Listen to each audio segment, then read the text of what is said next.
Boa tarde, caros alunos. Sejam bem-vindos à disciplina de Língua Portuguesa 3. Esta é a nossa primeira semana. Bom, qual é o assunto da nossa aula de hoje? Vamos falar de três coisas especificamente: o estudo linguístico do significado, especialmente as diferenças entre o que a gente vai ver que se chama de o significado da sentença e o significado do falante, e, de uma maneira mais ampla, o que entenderemos por objeto do estudo da semântica. Afinal, o que estuda essa área da linguística chamada de semântica, que é a área preocupada com o estudo do significado. Tá? A nossa leitura básica é o capítulo 1 do livro da Márcia Cansado, O que é Semântica. Bom, como eu disse, então, a semântica é o estudo do significado linguístico. Mas onde, de maneira geral, né, ou ao contrário, de maneira mais estrita, a semântica se encaixa nisso que a gente entende como sendo o conhecimento gramatical que um falante tem. Tá? Claro, se a gente pensa nos diversos tipos de conhecimentos que o falante domina, na medida em que domina a sua língua, né, o domínio dos sons, o domínio da estrutura das palavras. Então a gente vai entender também de uma maneira inicial que existe um componente lá na nossa mente ou nas gramáticas, na estrutura das gramáticas das línguas, responsável por fazer essa relação entre os signos e o que eles significam. Tá? Veja, uma distinção tradicional que se faz, né, nesse ramo é que a gente pode olhar para o estudo dos signos entre si, a relação que eles estabelecem entre si. Esse seria o papel da sintaxe, né, no eixo sintagmático, aí para usar um termo estruturalista. A relação dos signos com aquilo que eles alcançam lá no mundo, aí, ou seja, com aquilo a que eles se referem, esse seria o objeto da semântica, e a relação dos signos com os falantes, com aquilo que eles querem dizer, aí então essa seria a meta de investigação da pragmática. Tá? Mas veja, essa é uma visão, digamos, simplificada e tradicional de olhar as coisas. Como a gente vai ver, né, e essa é, digamos, um dos nortes da disciplina ao longo do semestre como um todo, é entender como a gente pode explicar alguns fenômenos pensando sempre, né, tendo sempre como nosso pano de fundo que o objetivo de uma teoria semântica é entender o significado linguístico, pensando sempre que uma língua é a articulação simbólica entre esses dois domínios, tá? Formas e significados. Não existe língua sem forma e sem significado, ok? Uma língua só com forma seria só sons, né? Uma língua sem só com significados e sem forma, até é difícil dizer o que seria, né?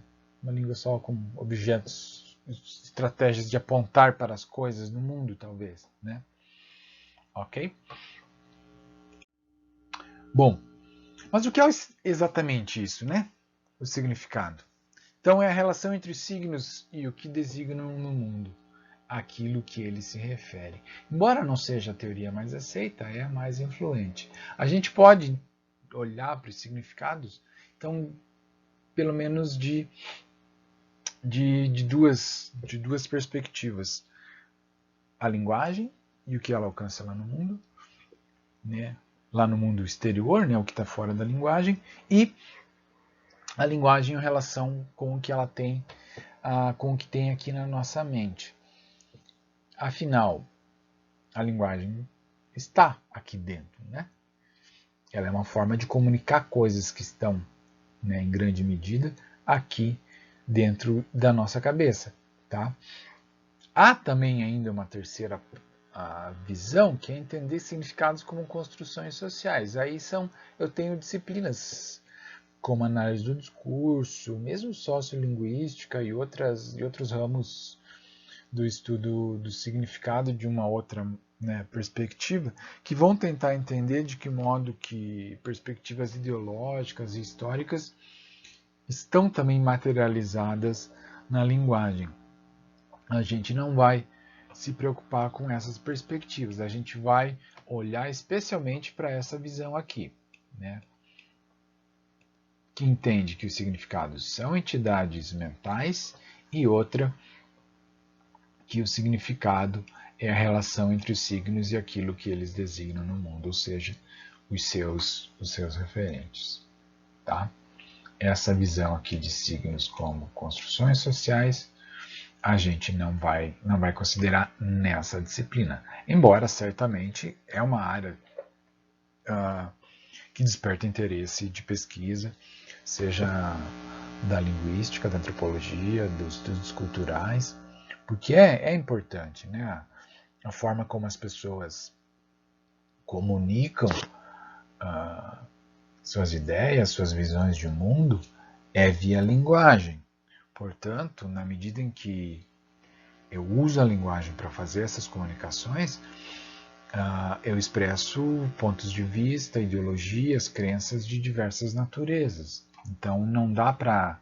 Há quem diga que não dê para separar isso, a linguagem, desses lugares sociais, dessas ideologias que estão ali materializadas nela. Tá? Mas a gente vai fazer esse processo de deixar de lado, né, esses aspectos que não deixam de ser importantes, como eu falei. Bom, a gente começa então a nossa jornada tentando fazer uma distinção entre a semântica e a pragmática, ou aquilo que eu falei lá no início, como a diferença entre o significado do falante e o significado da sentença. Então a gente já viu essa distinção básica de que, bom, a relação entre os signos e os referentes é tratada pela semântica, a relação entre os signos e os falantes é tratada pela pragmática. Tá? Bom, mas o que é essa competência semântica? Existiria uma competência semântica? Há algo lá na nossa mente que é responsável por nos ajudar a interpretar as sentenças, a linguagem? Digamos que sim, né? Mas como a gente sabe disso? Bom, a gente sabe, num primeiro momento, porque vemos as pessoas fazendo isso. Nós somos capazes de pegar uma sentença comum e estabelecer relações entre essa sentença e o como o mundo é. Ok? Afinal, a sentença 1, a porta está aberta, descreve um certo tipo de situação lá no mundo, né? Que é a situação de eu ter uma porta qualquer, da qual estamos falando, e ela se encontra nesse estado que a gente descreve como aberto. Tá? Então a gente é capaz de fazer isso. Mas veja, essa sentença também pode ser usada para dizer mais coisas do que isso. Porque uma das funções da linguagem é a comunicação, é eu informar estados de coisas que eu quero que o outro também perceba. Mas, ao mesmo tempo, eu posso fazer ações. Bom, ações em que sentido? Ações como o seguinte: imagine que eu estou ali dando aula e aparece um aluno na porta e fica espiando, de repente meio ressabiado, querendo entrar, mas não quer me interromper, mas a porta está aberta. Tá? Então eu digo para ele, percebendo que ele quer entrar, mas não quer me interromper: fulano, a porta está aberta. Nessa situação, o que eu quero dizer, além de dizer alguma coisa óbvia naquela situação que a porta está aberta, é: por favor, fulano, entre. Né? Então, veja, o que de fato eu disse, a porta está aberta. Qual era a minha intenção ao dizer isso? Era convidá-lo a entrar. Ok? Então veja, a sentença em si mesmo, essa construção gramatical, a porta está aberta, não designa convencionalmente ou literalmente entre. Estou te fazendo um convite para entrar. Então veja, eu preciso da situação, de quem fala, para quem fala e em que situação esses indivíduos estão envolvidos para que eu consiga interpretar que a porta está aberta, possa designar um convite. Entre. Tá? Veja, de outra forma, a sentença em si mesma, a porta está aberta, por si só vai designar isso. Existe uma situação no mundo em que tem uma porta e essa porta se encontra nesse estado de estar aberta. Ponto. Tá? A semântica precisa explicar como a gente faz essa relação, linguagem e mundo. Tá? Mas veja, a gente tem essa capacidade também de poder dizer mais coisas com uma sentença como a porta está aberta, do que de fato ela significa literalmente. Aí, como a gente chega lá? Essa é a tarefa de uma teoria da pragmática, ou seja, de uma teoria que está preocupada com o uso da linguagem. Mas veja, também é uma tarefa interessante. Opa, como eu chego lá? Que pistas, que mecanismos gramaticais ou cognitivos, ou que dispositivo de interpretação nós falantes de uma língua dominamos que nos permite sermos capazes, por um lado, de associar a linguagem com o mundo, que é a competência semântica, de outro, a linguagem com intenções, com ações, que aí seria o nosso componente pragmático. Ok? Bom, feita essa distinção inicial, vejamos agora o exemplo 2, que ilustra essa nossa capacidade de estabelecer relações de significado entre sentenças. Olhando para 2, eu percebo o seguinte. Vamos ler ali as duas sentenças que temos ali. O João acredita que a Terra é plana, é a 2A, e em 2B eu tenho o João pensa que a Terra é plana. Opa, elas dizem mais ou menos a mesma coisa, né? Não dizem? A minha intuição é que dizem. Talvez você possa dizer, puxa vida, mas pensar e acreditar, será que esses verbos recobrem exatamente o mesmo conceito, a mesma ideia daquilo que se passa lá na nossa mente? Digamos que sim, né? Talvez você possa suspeitar que exista algum tipo de conotação ali em acreditar que pensar não tenha ou vice-versa.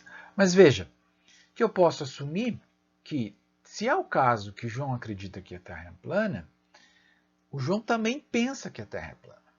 E se o João pensa que a Terra é plana, eu também posso supor que o João acredita que a Terra é plana. Opa, isso quer dizer que essas duas sentenças podem ser usadas para descrever a mesma situação. Isso as torna sinônimas. Ok? A gente vai ver que essa é uma das definições de sinonímia. É uma forma de entender ou de explicar como o mesmo conjunto de signos pode descrever o mesmo estado de coisas no mundo. Né? Eu tenho dois conjuntos de signos diferentes que descrevem o mesmo estado de coisas lá no mundo. A gente faz essas relações naturalmente, ou seja, faz parte então da nossa capacidade, como falantes de uma língua, estabelecer relações de significado como a sinonímia. Há outras.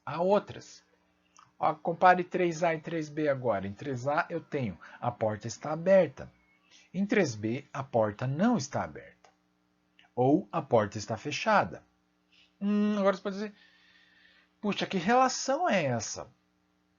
Eu sei que se a porta está aberta, não pode ser o caso que a porta não esteja aberta ao mesmo tempo. Ou seja, a porta tem que estar num estado ou no outro. Não pode ser aberta e fechada ao mesmo tempo. Então, essa relação entre 3A e 3B é de contradição.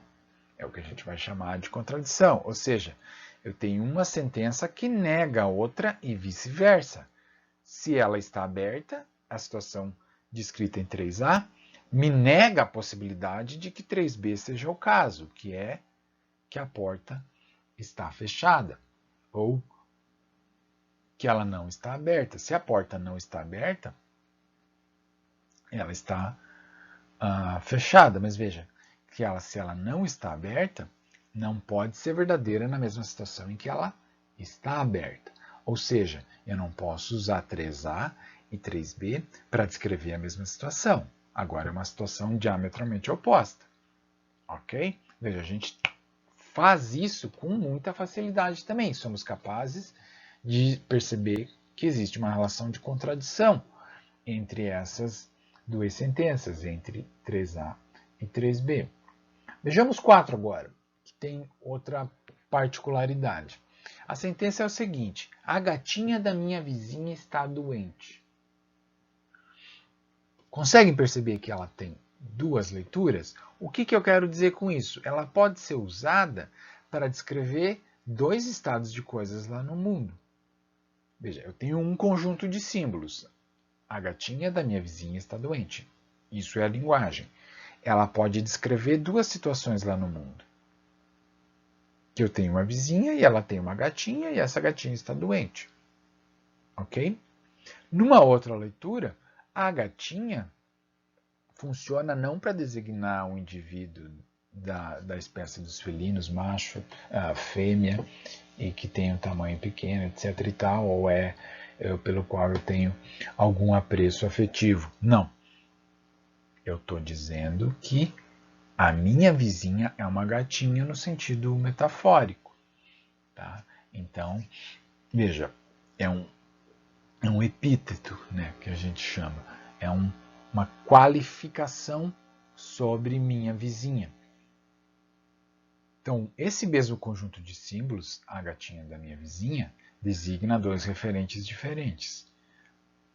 Numa primeira leitura, o núcleo desse sintagma é gatinha, é dessa entidade que eu estou falando, da gatinha, e que ela pertence à minha vizinha.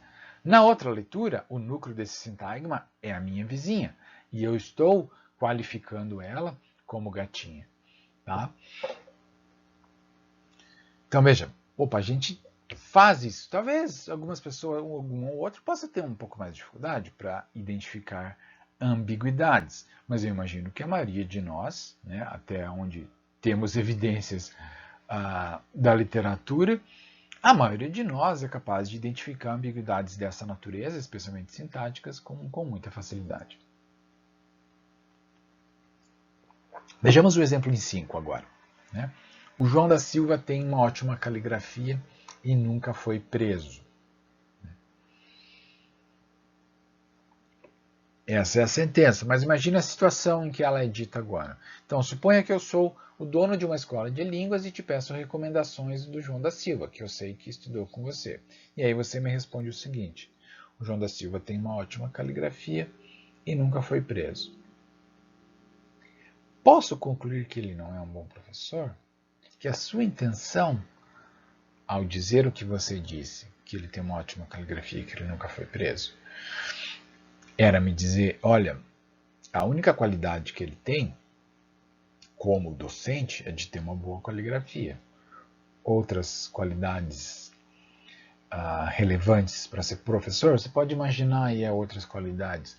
Sei lá, ser uma pessoa comunicativa, ser alguém com proatividade, ser alguém que tem o domínio do conhecimento naquela área de atuação, ou ter um bom relacionamento interpessoal. Imagine aí quais são as qualidades que você espera de um indivíduo que seja professor. O ponto é, né, que 5 não menciona qualidades negativas, certo? Não diz que ele se atrasa, não diz que ele costuma brigar com o aluno, não fala nada disso. Então a gente pode concluir que ele não faz essas coisas. Mas ao mesmo tempo, não traz qualidades boas que a gente espera de um professor. Bom relacionamento com pessoas, pontualidade, etc. e tal. Né? Domínio do assunto, comunicação, etc. e tal. A gente não vê essas qualidades mencionadas ali. Portanto, parece que a gente tende a inferir que se ele não mencionou essas qualidades, o autor da carta de recomendação, o indivíduo não tem essas qualidades. Ok? Por que ele não quis se comprometer em afirmar que ele tem? Então parece que ele não tem. Tá? Veja, aqui esse é um tipo de conhecimento que também é pragmático, como a gente viu lá em relação ao exemplo 1, né, da porta está aberta. Eu consigo, com um conjunto de símbolos, dizer mais do que está dito ali. Em 5 parece que é a mesma coisa. Eu estou fazendo a mesma coisa. Eu digo, mas aqui veja, eu estou dizendo uma coisa que não é óbvia. Diferentemente daquela situação. Agora eu estou dizendo, eu estou comunicando alguma coisa para o meu interlocutor. Mas além de comunicar o que eu comunico, eu supostamente estou comunicando alguma coisa a mais. Ok?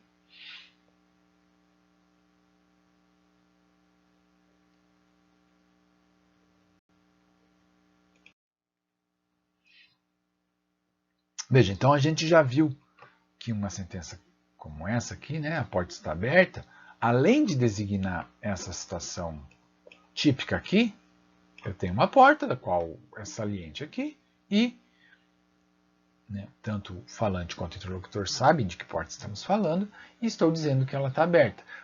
Uma segunda situação é aquela que eu mencionei, em que eu posso usar essa sentença para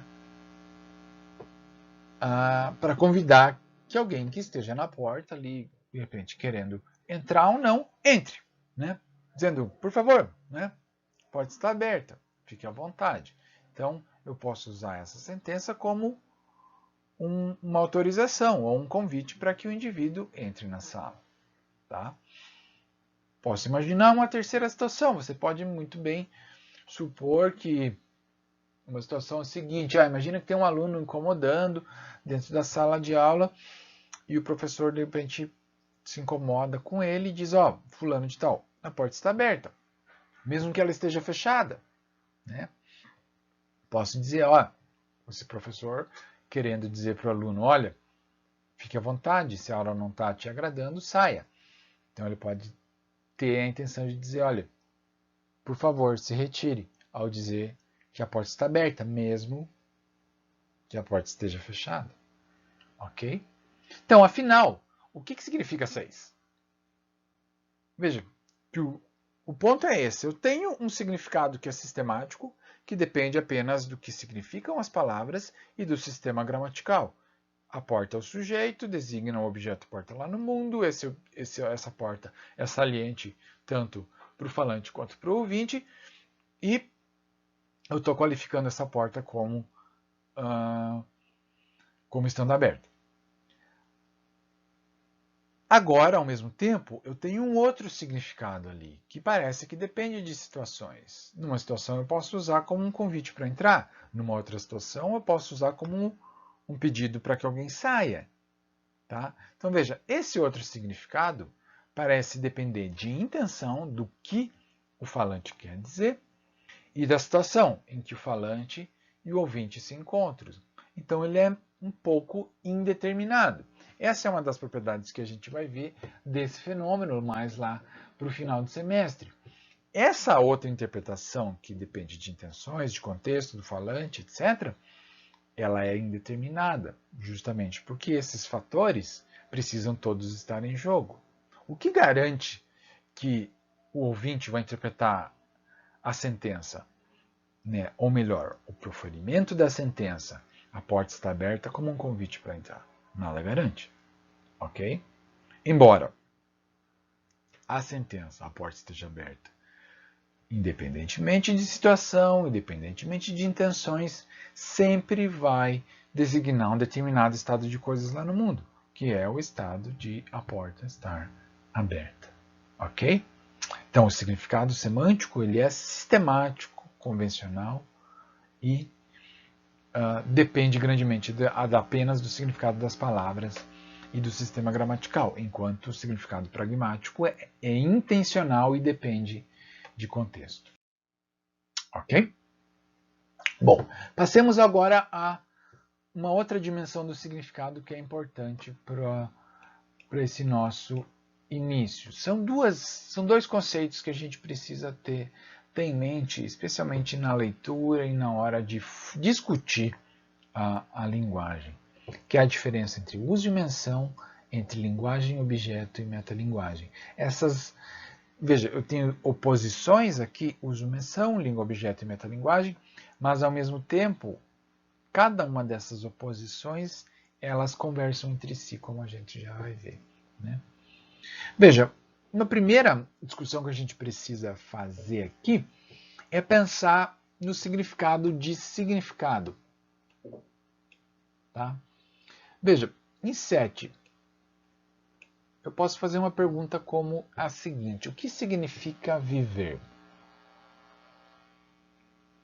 Nesse uso do verbo significar, eu estou fazendo uma interrogação que é mística, metafísica, talvez religiosa. O que significa viver? Quem vai responder para a gente essa pergunta? A filosofia, a religião, seu coach favorito, né? Faça a sua escolha. Tá? Então veja, aqui eu estou usando a palavra viver, eu estou interrogando sobre algo lá no mundo. Tá? Compara agora com 7b. O que significa viver? Veja que agora viver aqui está italicizado. Ok? Então a gente coloca graficamente um tipo de marca para deixar claro, pelo menos do ponto de vista visual, que estamos interrogando sobre o significado do elemento linguístico, não sobre algo lá do mundo. A gente quer saber sobre o que significa o verbo viver, ou o que significa o substantivo viver. Tá? Agora sim, agora estamos fazendo linguística, agora queremos nos perguntar sobre um elemento linguístico. Tá, professor, mas como assim, né? Vamos dar mais um exemplo, que talvez ilustre um pouco isso. Não sei se vocês já ouviram falar dessa charadinha. Ela é a seguinte: quem fala errado, a Mônica ou o Cebolinha? O que você responderia? Tá. A resposta correta é a Mônica, certo? Pelo menos na resposta da charada. Porque o Cebolinha fala helado, não errado. Essa charadinha explora justamente esse jogo do uso e da menção. Porque no enunciado da charada, você pode dizer, tá, mas a palavra errado aqui está sendo mencionada. Quem é que fala errado? É a Mônica, porque justamente é quem pronunciaria essa palavra dessa forma. Ela fala errado. O Cebolinha fala helado. Então, veja, quando eu estou tendo essa interpretação de errado aqui na interrogação, no enunciado da charada, eu estou fazendo uma menção da palavra. Veja, se você fosse interpretar o enunciado da seguinte forma: quem fala errado, interpretando errado como quem fala de modo errado, quem fala erradamente, né? Embora o Cebolinha não fala errado, né? Ele tem um problema fonoaudiológico, né? Que pode ser consertado por...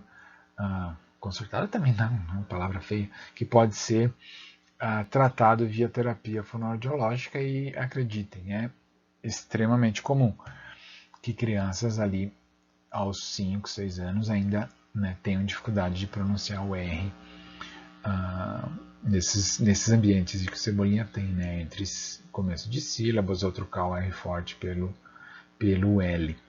Tá? Então, quem fala errado, aqui nessa segunda interpretação, esse errado, na verdade, ele é um advérbio. Aí ele está sendo usado. Veja que a charada, ela tem dois sentidos. E, sei lá, se você for um linguista, você pode argumentar, tá, as duas respostas podem ser admitidas, porque a pergunta é ambígua. Quem fala errado, em que eu estou mencionando errado, a resposta é a Mônica. Quem fala errado, entendendo como errado um advérbio de modo, aí a resposta é Cebolinha.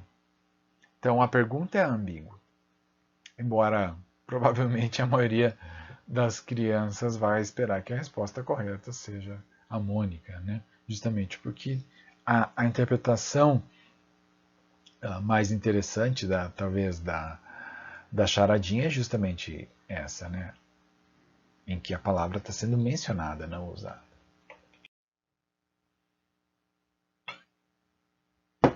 Para dar um outro exemplo para vocês.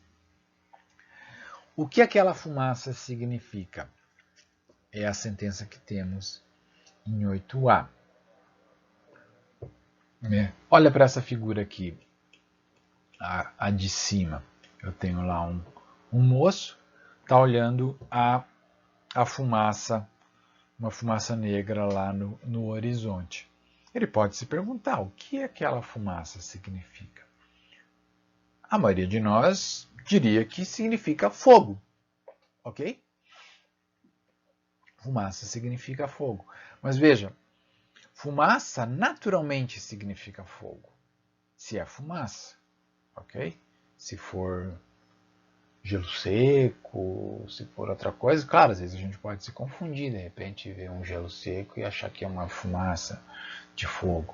Mas se é fumaça, significa que algo está pegando fogo, ok? Mas veja, essa é uma significação natural nesse sentido de, ao olharmos a fumaça, interpretaremos que há sinal de fogo, ok? Ela pode significar outras coisas, mas convencionalmente, como temos aqui, né, o costume lá no Vaticano é de soltar uma fumaça branca para indicar que um papa foi escolhido, e soltar uma fumaça preta quando depois lá de uma série de debates e de uma primeira votação, o papa não foi escolhido. Então a fumaça branca significa temos papa, a fumaça preta significa não temos papa. Então veja, foi convencionado isso. Os humanos escolheram e decidiram. Preto não papa, branco temos papa. Ok? Veja lá no seriado Lost, tinha uma fumaça preta meio monstruosa. Então lá naquele seriado, aquela fumaça preta não significava exatamente fogo, significava outra coisa, significava fuja, que normalmente era aquela criatura fumacenta lá, não era muito amigável, tá? Então, veja, mas isso era ali, naquele ambiente. Mesma coisa no Vaticano. Saiu uma fumaça preta lá daquele local, onde os bispos lá, os arcebispos, enfim, não, os cardeais, né, na verdade, os cardeais estão reunidos para decidir quem vai ser o novo Papa. Nossa, uma buzina muito alta aqui agora. Aí, né? Então, foi convencionado. Então, a fumaça branca não significa naturalmente temos Papa, assim como a fumaça preta não significa naturalmente não temos Papa. Tá? Agora, olha a pergunta em 8b. O que aquela fumaça significa? Veja, aquela fumaça está entre aspas. Como eu disse, então, a gente colocar entre aspas um elemento linguístico significa que eu estou interrogando sobre o que esse elemento linguístico me traz como significado simbólico. Tá? Eu não estou interrogando sobre o mundo, que é o que está acontecendo aqui, né? Nessa primeira imagem aqui em cima, o indivíduo está olhando a fumaça e está se perguntando o que ela significa. A gente olha lá no Vaticano, quando os cardeais estão fechados lá para decidir quem vai ser o próximo Papa, e quando solta uma fumaça branca lá da chaminé daquele local em que eles estão, é um aviso para a comunidade. Temos Papa. Ok? Escolhemos um Papa novo. Tá? Então veja, 8A eu posso responder com fumaça significa fogo. O que significa fumaça? Fumaça significa fogo. 8B, o que aquela fumaça significa? E a resposta é uma resposta diferente. Aí eu vou olhar no dicionário, vou olhar para tentar entender que tipo de coisa lá no mundo aquela expressão linguística alcança. Aí eu posso responder com alguma coisa como: fumaça significa fumo, porção de vapor que se desprende de um corpo em chamas. Ok? É o tipo de significação que eu espero encontrar em um dicionário. Um outro exemplo, olha aqui, agora, pensando no tipo de resposta que eu dei ali em 9, né? Em 9, a resposta foi: fumaça significa fumo, porção de vapor que se desprende de um corpo em chamas. O que aconteceu aqui é que eu usei a linguagem para falar da linguagem. Eu estou associando linguagem com linguagem. Opa, o significado é linguagem também? Boa pergunta. Talvez não seja. Provavelmente não seja. E nós gostaríamos que não fosse, porque é difícil manipular a própria linguagem para falar da linguagem. Veja que eu posso fazer isso, que é essa a capacidade ou função que a linguagem tem também, que é de falar dela mesma, que é a função metalinguística. Veja que eu posso fazer um enunciado como em 10A. Smoke significa fumo, porção de vapor que se desprende de um corpo em chamas. Opa, eu usei a minha língua, o português, para falar de outra língua, do inglês. Tá? Ou como 10B, smoke significa fumaça, que é também eu estou pegando a minha linguagem, a minha língua, a língua portuguesa, para falar de outra língua, a língua inglesa. Veja que eu estou associando língua natural com língua natural. Tá? Olha agora o que acontece em 10C. Smoke significa aquele conjunto dos X, tal que X é fumaça. Professor, que coisa esquisita é essa aí? Isso é um conjunto. Conjunto? Como assim? O que um conjunto na matemática está fazendo num slide de linguística? Veja, isso aqui ilustra o seguinte: eu posso usar como metalinguagem uma outra linguagem que não seja necessariamente uma língua natural, como o português, o inglês, o francês. Né? Qualquer língua permite que eu use ela mesma para falar dela. Eu posso usar o Guarani para falar do Guarani, eu posso usar o Kamaiurá para falar do Kamaiurá, como eu posso usar o japonês para falar do japonês e assim por diante. Mas as línguas humanas são vagas, são indeterminadas, geram ambiguidades, então elas não são exatamente o melhor dos instrumentos analíticos, embora sejam extremamente úteis, claro. Ninguém está dizendo que não é. O que 10C ilustra é que no estudo linguístico a gente pode fazer algo como os físicos fazem ou os químicos fazem. O físico pode transformar uma lei da natureza numa equação. Ok? Um biólogo pode transformar lá um processo na natureza a uma reação química. talvez uma reação química possa ser transformada numa equação matemática, física também. Tá? Ou o químico pode dizer lá um processo de eu juntar hidrogênio com oxigênio, gerar água, né? 2 átomos de hidrogênio, um átomo de oxigênio, isso me dá um átomo de água, né? Me dá a substância água. Ok? Então veja, mas aquele esqueminha lá do H, 2 Hs preenchendo a estrutura atômica do oxigênio,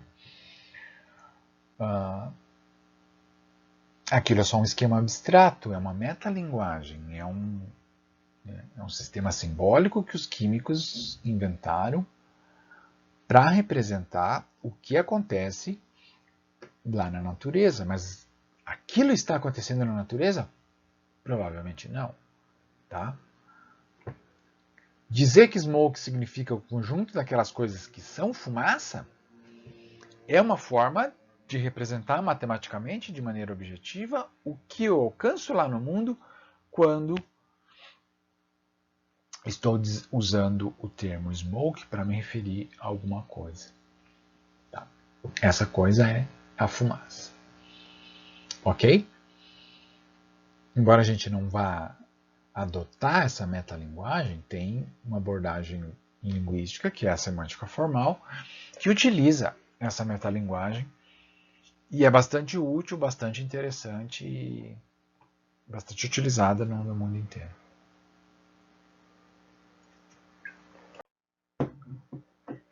Tá. Ok? Bom, vamos em frente então. Agora a nossa meta é fazer o seguinte, pensar sobre qual é o objeto de estudo da semântica, especificamente. Tá? A gente vai ver que existem 3 aspectos relevantes no estudo do significado linguístico. Um deles é a composicionalidade, o segundo são as relações de significado e o terceiro é a referência. Ou seja, a gente espera que uma teoria do significado linguístico seja capaz de explicar para a gente essas 3 propriedades. Vamos a elas então. Então, o que é a composicionalidade? Se eu comparo 11A com 11B, eu vejo o seguinte. Olha, se você olhar para a forma, você vai perceber que eu tenho exatamente as mesmas palavras em 11A e em 11B. Embora a 11A diga o seguinte, o cachorro mordeu o carteiro, em 11B, o carteiro mordeu o cachorro. Opa! Eu tenho situações diferentes, né? Embora os personagens sejam os mesmos. Eu tenho o carteiro, eu tenho o cachorro, que estão envolvidos numa situação de mordida. Mas em 11A, quem morde é o cachorro e quem é mordido é o carteiro. Em 11B, quem morde é o carteiro e quem é mordido é o cachorro. Opa! Isso nos indica que a interpretação das sentenças nas línguas envolve não apenas o conhecimento do que as palavras designam, mas envolve também o conhecimento de que o tipo de situação que as palavras descrevem lá no mundo tem a ver com o significado das palavras e como elas estão combinadas dentro de uma oração. Tá? Veja que isso é muito poderoso. Na medida em que eu sou capaz de compreender enunciados, sentenças que eu nunca ouvi antes, que é o que acontece em 12. Eu espero que nunca seja novo para vocês seja nova para vocês essa sentença. Diz ela ali: tem um elefante amarelo comendo grama azul do prédio lilás. Elefante amarelo, grama azul, prédio lilás. Se você nunca viu essa situação lá no mundo, eu imagino que não, né? Elefantes amarelos não são criaturas comuns. nem prédios lilazes e nem gramas azuis.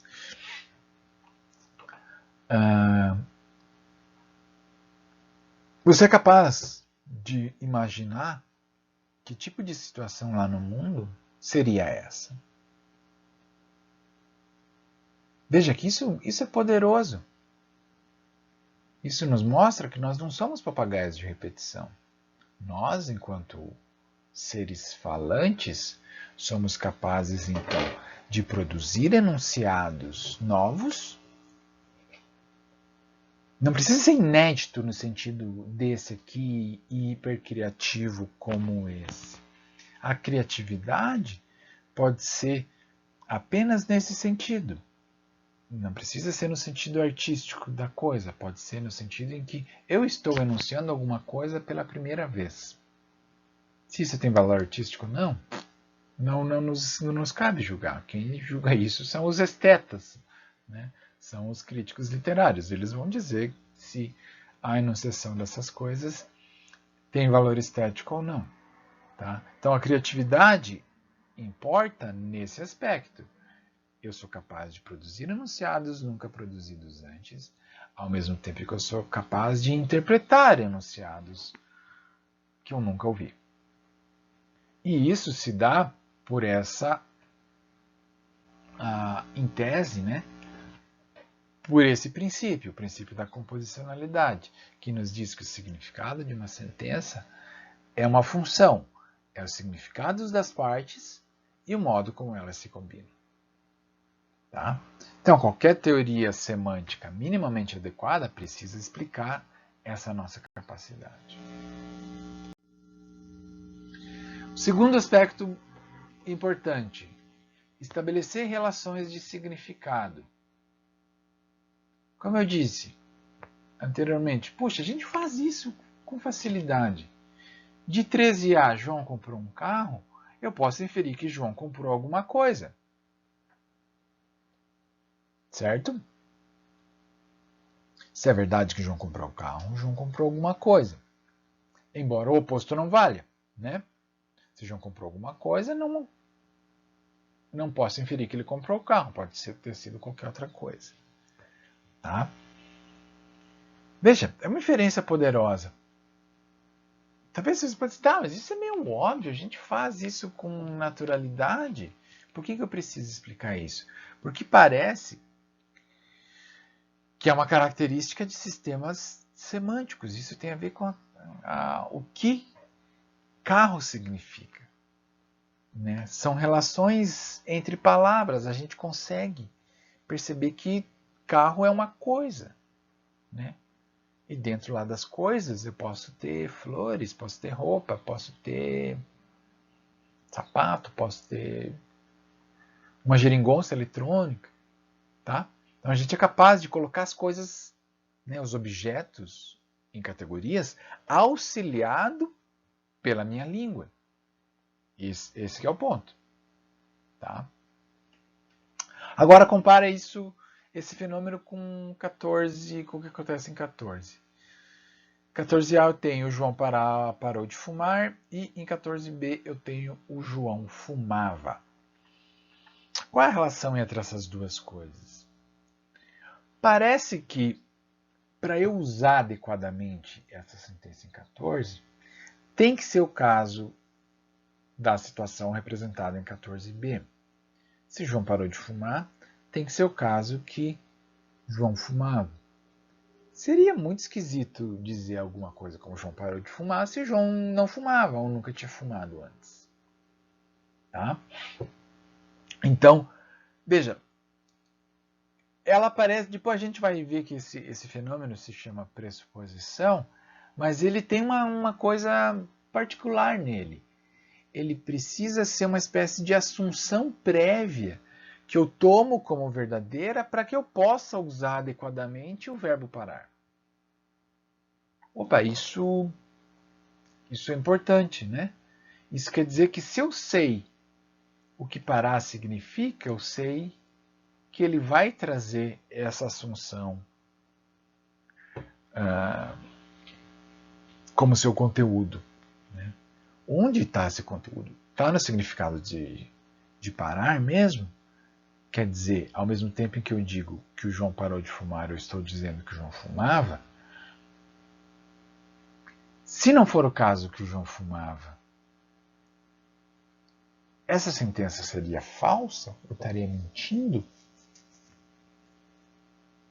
Pode dizer, bom, talvez, né? Parece que sim, mas como a gente vai ver, filósofos e linguistas aí ao longo do tempo discordaram. Tem uns caras que vão dizer, olha, não é exatamente uma mentira, não, não é falso, não. Vamos pensar melhor sobre isso. A gente vai discutir numa aula específica esse fenômeno da pressuposição e o que acontece quando a gente usa expressões cuja pressuposição não é o caso. Tá?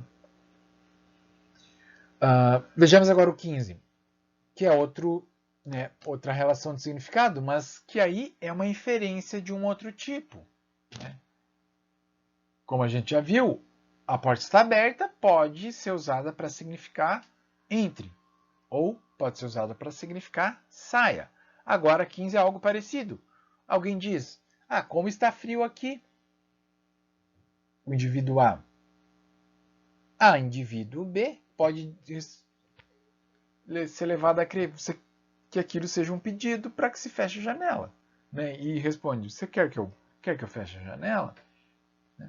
Aí, se sim, se é o caso que A está fazendo um pedido para que se feche a janela, indiretamente, ela vai responder. Ele ou ela vai responder, sim, por favor. Né? Ou não, né? Se não era isso que ele tinha. Não, pode deixar aberta, tá friozinho, mas está entrando um arzinho gostoso. Tá? Então, esse é o ponto. Dessa sentença, como está frio aqui, né? Que é simplesmente uma sentença expressiva. O falante está expressando o seu estado emocional, físico. Né? Ele está julgando que a temperatura está fria. Não está literalmente, nem convencionalmente pedindo que se feche a janela.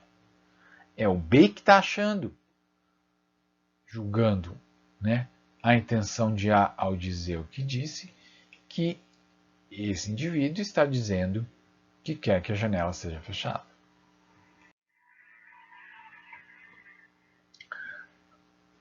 Compara agora as sentenças em 16.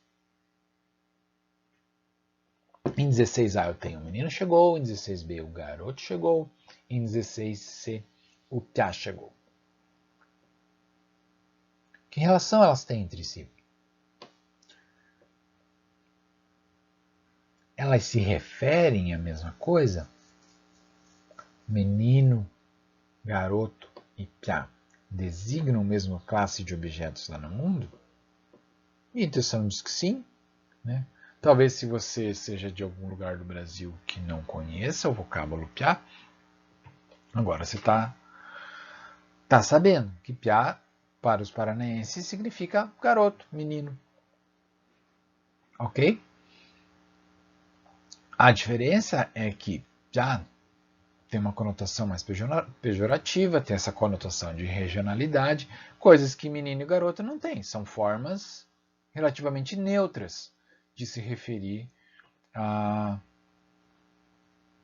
esses, né, a crianças do sexo masculino, etc. e tal. Ok? Então a gente consegue estabelecer uma relação de sinonímia entre esses elementos aqui, embora se possa suspeitar ali de 16 e dizer, não é exatamente sinônimo porque tem esse traço de regionalidade que 16A e 16B não possuem.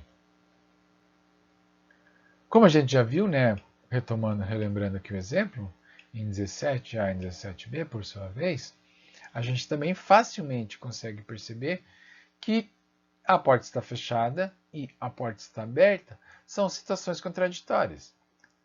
Elas não podem ser verdadeiras na mesma situação.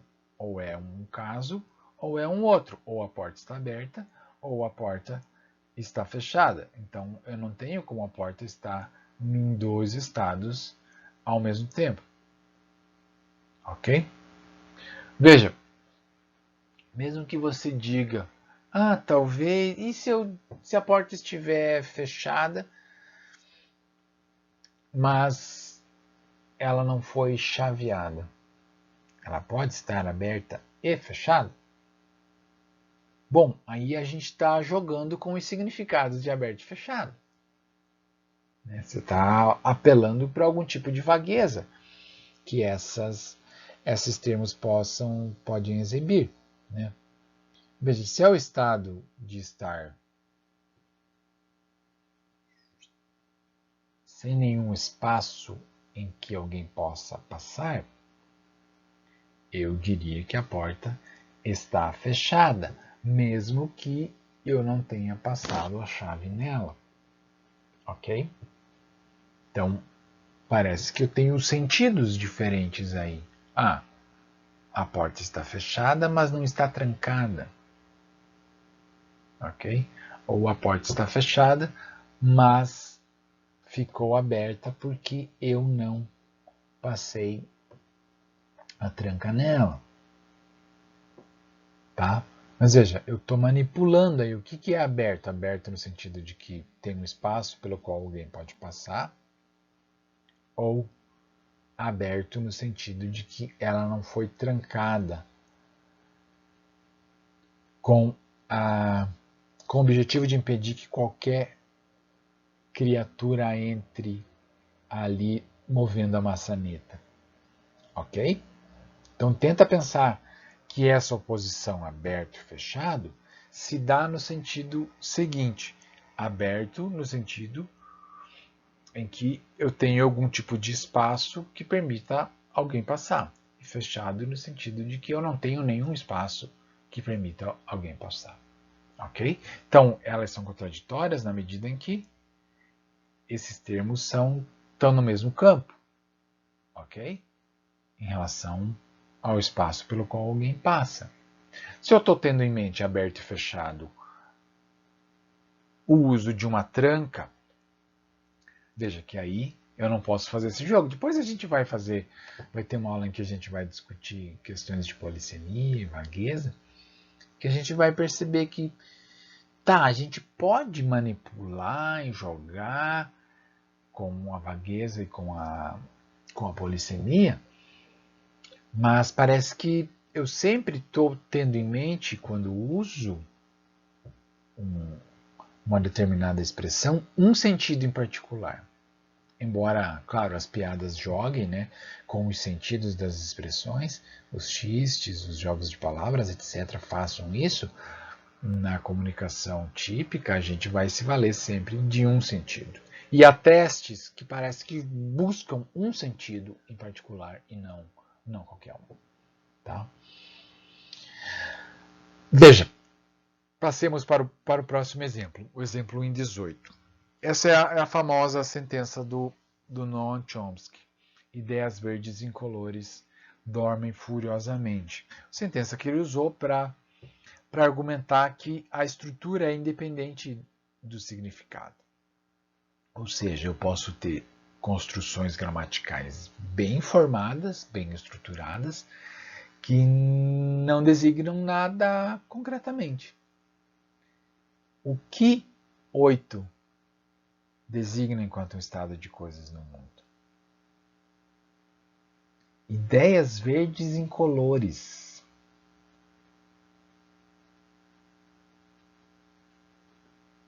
Como assim? Ela é verde e é incolor. Dormem. Como ideias verdes incolores dormem? Ideias dormem?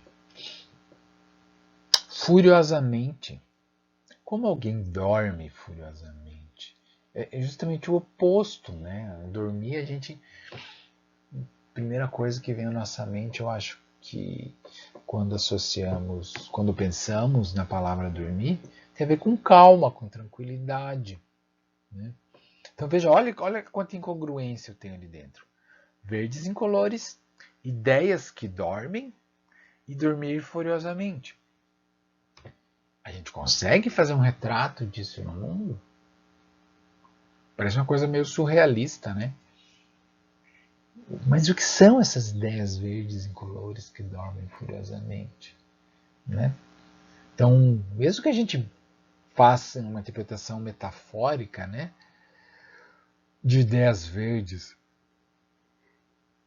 perdão, de ideias verdes enquanto ideias que estão amadurecendo, ideias que ainda não estão bem formuladas, incolores como sem graça, de dormir no sentido de que descansam de alguma forma, não no sentido literal. Então veja, a gente tem que ir buscando sempre interpretações novas, furiosamente.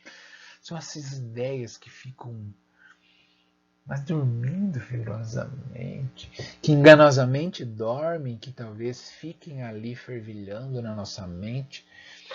Então, veja, você precisa fazer todo um esforço de buscar talvez uma intenção metafórica ou figurada para atribuir um significado para essa construção que de outra forma é anômala.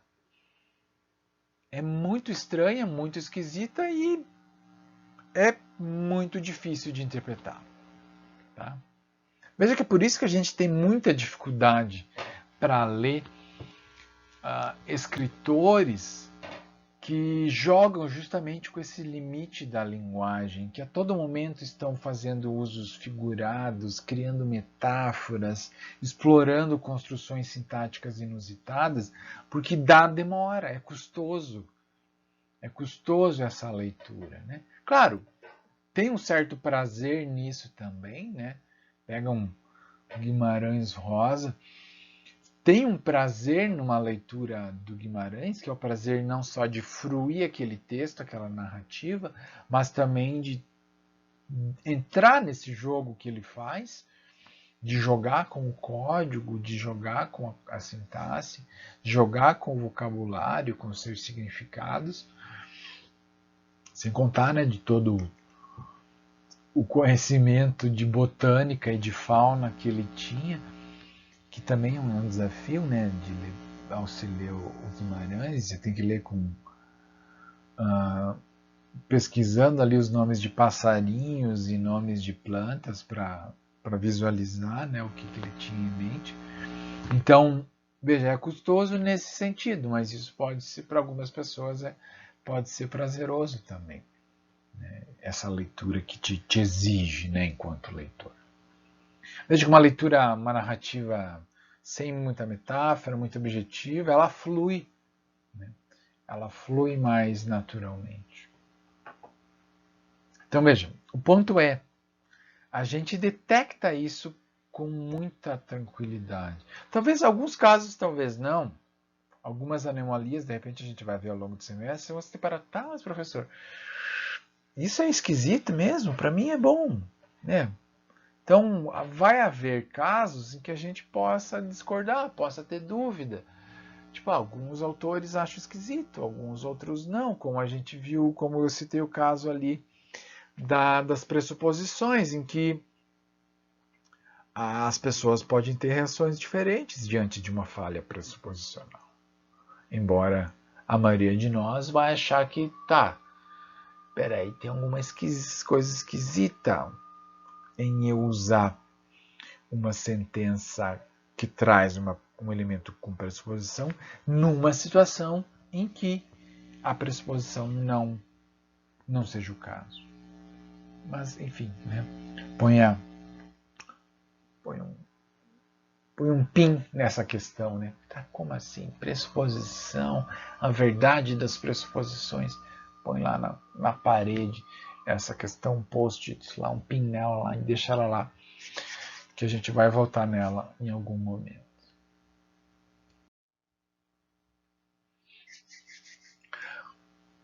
Outro fenômeno que a gente viu, né? Da ambiguidade. O menino bateu no colega com taco de betes ou a moça viu o incêndio do prédio da esquina. Veja, agora tem a ambiguidade sintáticas. A gente reconhece esse tipo de ambiguidade com muita facilidade. Ou não vou discutir muito essas ambiguidades aqui, a gente vai voltar nela em algum momento. Né? O menino bateu no colega com o taco, então Quem estava com o taco pode ser o colega, ou quem estava com o taco pode ser o menino. Ou a moça viu o incêndio do prédio da esquina. Então, o que a moça viu? O incêndio do prédio da esquina. Ou ela viu o incêndio do prédio e a moça estava na esquina. Ok? Então, essas duas ambiguidades dependem do que esquina modifica. Se está ligado a prédio ou é um advérbio de lugar, de onde o viu aconteceu, né? A situação de ver aconteceu. Ou essas são ambiguidades que são dadas pela estrutura, mas tem ambiguidades que são dadas pelas palavras terem mais de um sentido. Como em 19a, a gente se encontra no banco. Que banco? Né? As pessoas, falante e ouvinte, precisam ter muito claro, tanto para um quanto para outro, de que estão falando do mesmo banco, que é a agência bancária ou aquele banco de sentar, pode ser um banco de praça. Né?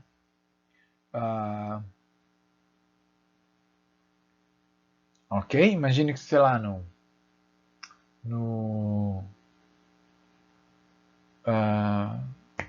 tem alguns bancos ali no prédio da reitoria, ali tem um pátio, né, da universidade, tem alguns bancos ali no pátio, aí as pessoas podem, imagine que alguém marcou um encontro com um menino marcou um encontro com uma menina ali, te espero lá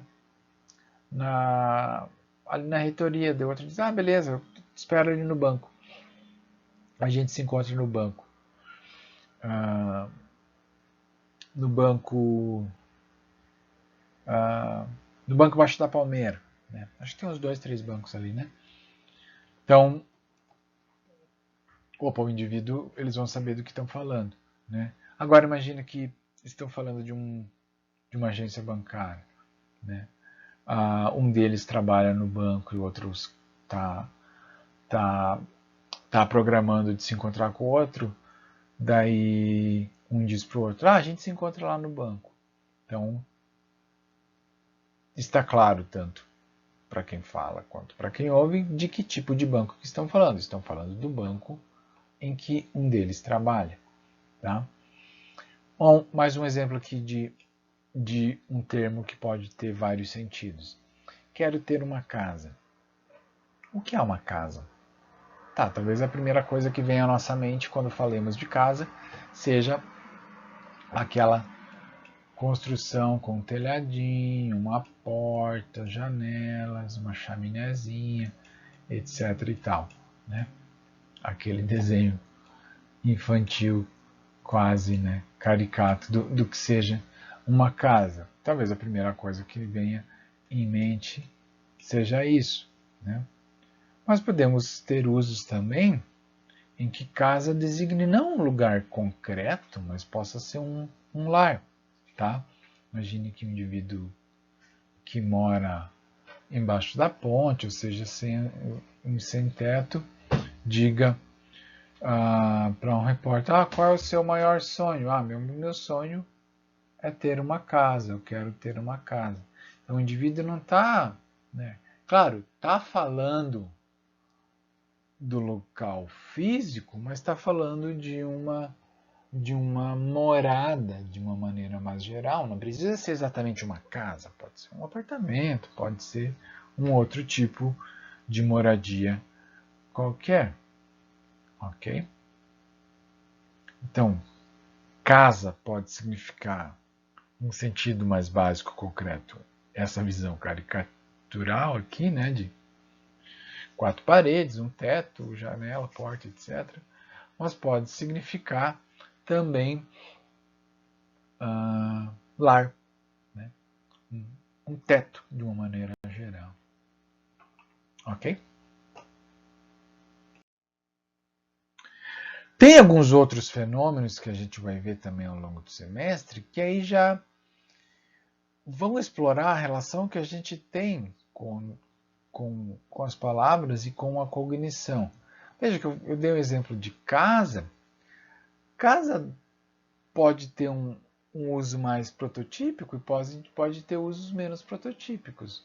O exemplo ali caricato, o protótipo de casa é aquele, mas para muitos outros indivíduos aí podem ter uma outra visão do que seja uma casa, né?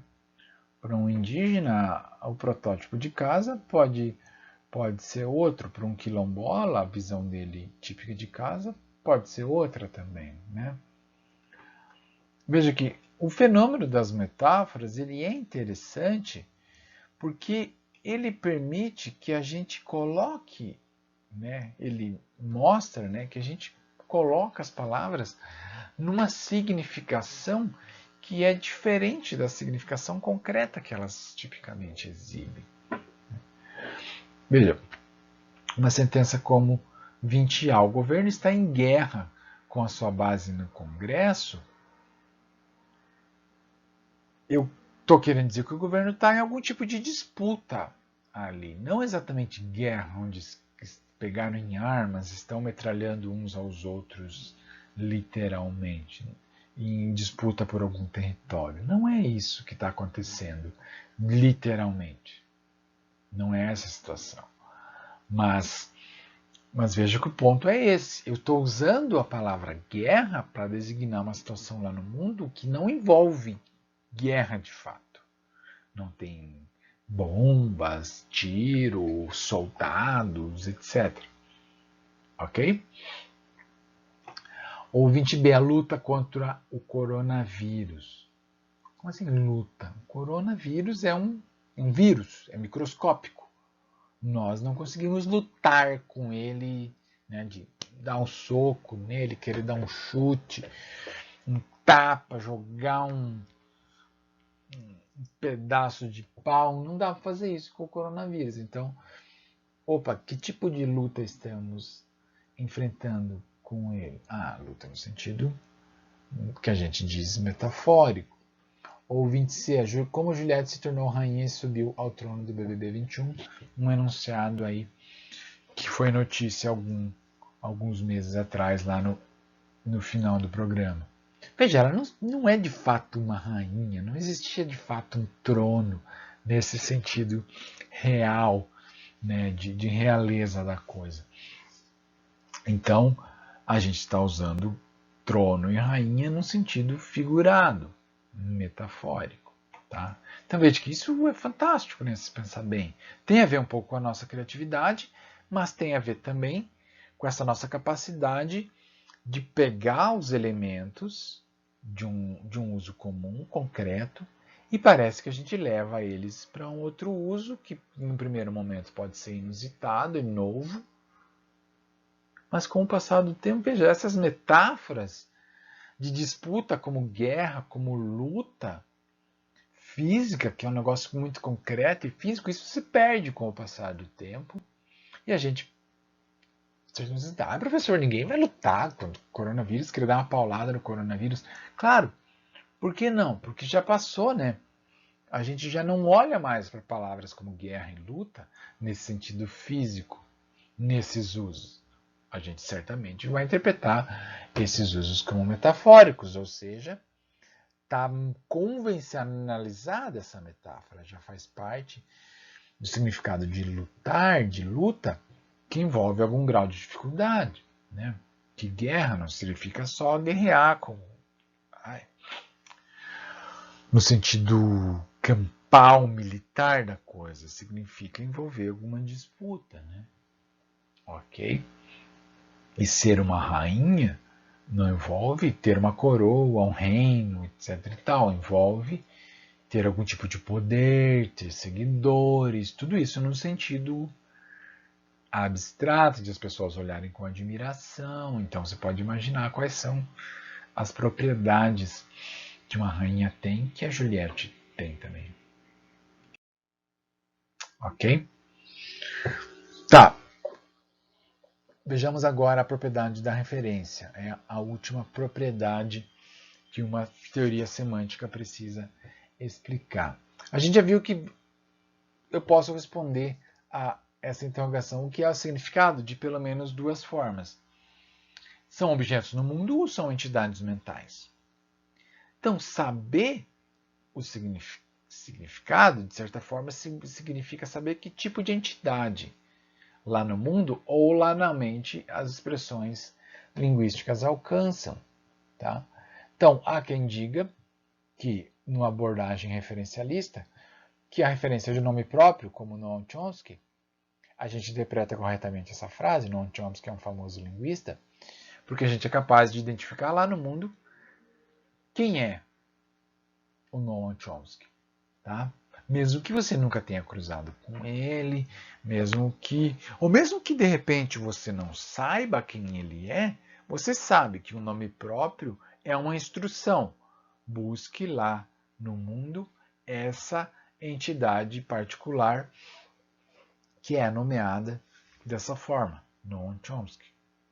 Gabriel Barbosa, a mesma coisa. Gabriel Barbosa é um grande jogador de futebol, é um nome próprio que é uma instrução. Vá lá no mundo e me identifica aquele único indivíduo que é nomeado dessa forma. Você pode dizer, tá, mas e o que acontece quando os indivíduos têm nomes iguais? Aí eu vou ter uma ambiguidade, ou uma polissemia, ou algo dessa natureza. Eu tenho um único símbolo que me leva para vários objetos lá no mundo, que é o que acontece com a homonímia, né? Diferentes indivíduos lá no mundo, diferentes objetos lá no mundo, que têm o mesmo signo associado a eles.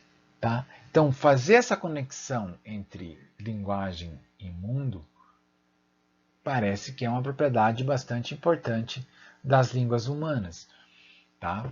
E a gente faz isso com grande naturalidade. Ou seja, então, uma teoria linguística também precisa explicar essa nossa capacidade. Então, concluindo essa nossa aula inicial, o que a gente viu? A gente viu uma separação inicial entre semântica e pragmática, enquanto semântica, por um lado, é aquela área da linguística que vai tratar da relação dos signos com seus referentes, vai tratar daquele significado que é sistemático, que depende do significado das palavras, da estrutura da sentença, ou seja, dos significados e dos modos como eles se combinam dentro das sentenças e da relação desses significados com estados de coisas no mundo e de que modo que isso é sistemático, gramatical, etc. Enquanto a pragmática vai ser uma área que vai estudar os significados pensando em como eles dependem de intenções, como eles dependem de contexto, como eles dependem de falante e ouvinte. Tá? Qual é o objeto de estudo da semântica, mais especificamente? São essas relações de significado. Sinonímia, contradição, pressuposição, acarretamentos. Tá? De um ponto de vista de uma abordagem que está preocupada em entender, essencialmente, qual é a relação entre a linguagem e o mundo. De um ponto de vista mentalista, aí temos outros fenômenos, como as metáforas e os protótipos. Eu posso estudar a metáfora de um ponto de vista referencial? Pode. Pode também, de um ponto de vista que entende que a linguagem é a relação entre os objetos, entre a linguagem e as coisas lá no mundo? Pode também, tá? Embora seja pouco explorada. Mas uma semântica referencial tem coisas interessantes a dizer sobre metáforas e linguagem figurada também. A gente viu também... Opa, acabou ficando repetido aqui, né? Vamos apagar aqui. Acabou... E por fim a gente viu essa distinção entre uso e menção e metalinguagem e língua-objeto por outro. Ok? Então, essa era a história que eu tinha para contar para vocês hoje. E eu vou ficando por aqui. Nos vemos na próxima aula. Até a próxima.